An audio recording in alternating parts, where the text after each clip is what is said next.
Hi, welcome to Live at 12:05. My name is Sheila Williams-Morales, and I'm the registrar here at the museum. And today we're going to talk a little bit about Valentine's Day and show off some cards in our collection. So very briefly, Valentine's Day actually was a pagan festival in ancient Rome called Lupercalia. Lupercalia was a fertility festival, but around AD 496, Pope Gelasius transformed it into Saint Valentine's Day.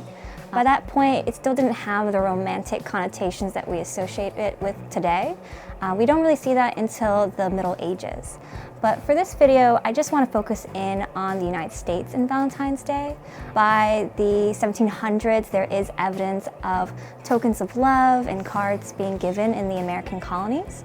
And the first documented Valentine was actually during the Revolutionary War. It was from an occupying officer, John Graves Simcoe, to Sarah Townsend. And that Valentine just sort of relates how difficult it was to love someone on the opposite side of the conflict.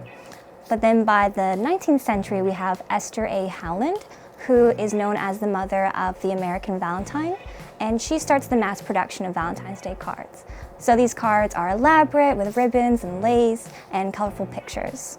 And then by the 20th century, we start seeing cards that we more associate with Valentine's Day, where they're more standardized and sometimes feature cartoon characters. So Valentine's Day cards are generally a good indicator of what were the social and cultural norms of the time, and also what was popular.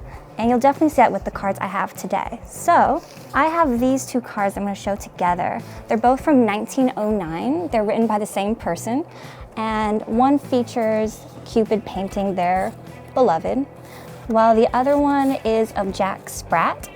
Jack Sprat's a nursery rhyme character, and I found that there was a collection of cards that featured Peter Pumpkin Eater, Little Jack Horner, so we can kind of glean that perhaps nursery rhyme characters were popular at the time. But what really makes these cards special is that both of them have coded messages. They both say the same thing. It looks like the number corresponds to a letter in the alphabet. And the message on both of them was the needle nut and the South Side Sentinel. I'm sure it meant something specific to the recipient, but I'm really not quite sure what. If you have any ideas, I'm happy to hear them. But I just think it's a lot of fun that they kind of made their Valentine work for it. But my personal favorite is this really stunning pop-up card. It's a girl in a carriage. It's very delicate, but through different layers and tissue paper, they're able to create this perspective, and this really is an artistic piece. What I love about it is that the wheels actually do turn, and this was printed in Germany. So this is 1924, 1925, and German-made cards were particularly popular just for this level of artistry. They had advanced printing techniques, and many of the pop-up cards that I've found in our collection will say that it's German-made.